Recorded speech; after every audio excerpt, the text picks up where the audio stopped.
two main causes prevented that period from being a complete social and international peace, and prepared the way for the cycle of wars between 1854 and 1871.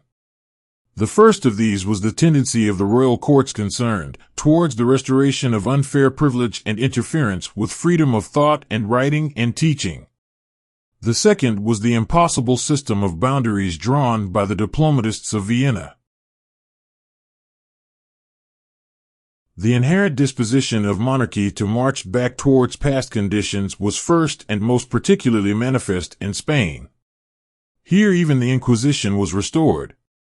Across the Atlantic, the Spanish colonies had followed the example of the United States and revolted against the European great power system when Napoleon set his brother Joseph on the Spanish throne in 1810.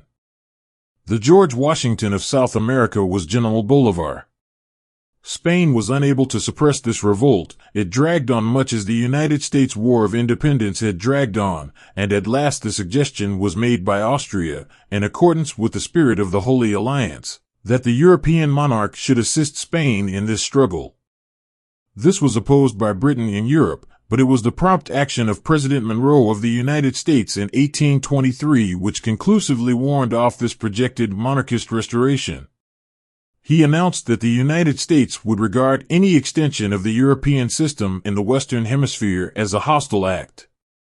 Thus arose the Monroe Doctrine, the doctrine that there must be no extension of extra-American government in America, which has kept the great power system out of America for nearly 100 years and permitted the new states of Spanish America to work out their destinies along their own lines.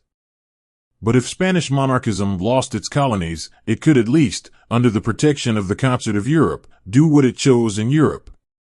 A popular insurrection in Spain was crushed by a French army in 1823, with a mandate from a European Congress, and simultaneously Austria suppressed a revolution in Naples. In 1824 Louis XVIII died, and was succeeded by Charles X. Charles set himself to destroy the liberty of the press and universities, and to restore absolute government. The sum of 1 billion francs was voted to compensate the nobles for the chateau burnings and sequestrations of 1789. In 1830 Paris rose against this embodiment of the ancient regime, and replaced him by Louis Philippe, the son of that Philip, Duke of Orleans, who was executed during the Terror. The other continental monarchies, in face of the open approval of the revolution by Great Britain and a strong liberal ferment in Germany and Austria, did not interfere in this affair. After all, France was still a monarchy. This man Louis Philippe, 1830–48, remained the constitutional king of France for 18 years. Such were the uneasy swings of the peace of the Congress of Vienna, which were provoked by the reactionary proceedings of the monarchists. The stresses that arose from the unscientific boundaries planned by the diplomatists at Vienna gathered force more deliberately, but they were even more dangerous to the peace of mankind. It is extraordinarily inconvenient to administer together the affairs of peoples speaking different languages and so reading different literatures and having different general ideas, especially if those differences are exacerbated by religious disputes. Linking of peoples of dissimilar languages and faiths, and even in Switzerland there is the utmost local autonomy. When, as in Macedonia, populations are mixed in a patchwork of villages and districts, the cantonal system is imperatively needed. But if you will look at the map of Europe as the Congress of Vienna drew it, you will see that this gathering seems almost as if it had planned the maximum of local exasperation. It destroyed the Dutch Republic. Quite needlessly, it lumped together the Protestant Dutch with the French-speaking Catholics of the old Spanish, Austrian, Netherlands, and set up a Kingdom of the Netherlands. It handed over not merely the old Republic of Venice, but all of North Italy as far as Milan to the German-speaking Austrians. French-speaking Savoy it combined with pieces of Italy to restore the Kingdom of Sardinia. Austria and Hungary, already a sufficiently explosive mixture of discordant nationalities, Germans, Hungarians, Czechoslovaks, Yugoslavs, Romanians, and now Italians, was made still more impossible by confirming Austria's Polish acquisitions of 1772 and 1795. The Catholic and Republican-spirited Polish people were chiefly given over to the less civilized rule of the Greek Orthodox Tsar, but important districts went to Protestant Prussia. The Tsar was also confirmed in his acquisition of the entirely alien Finns. The very dissimilar Norwegian and Swedish peoples were bound together under one king.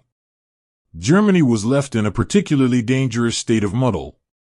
Prussia and Austria were both partly in and partly out of a German confederation, which included a multitude of minor states.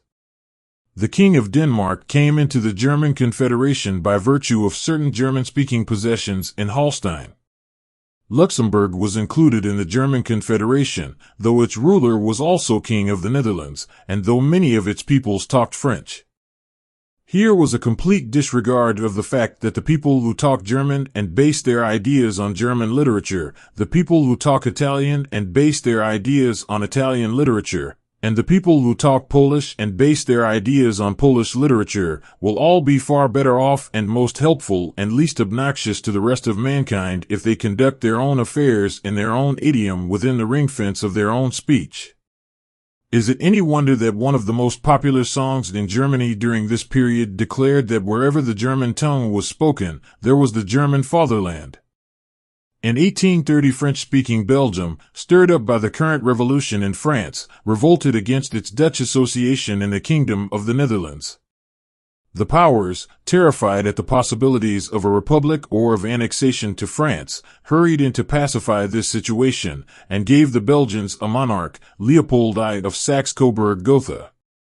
There were also ineffectual revolts in Italy and Germany in 1830, and a much more serious one in Russian Poland.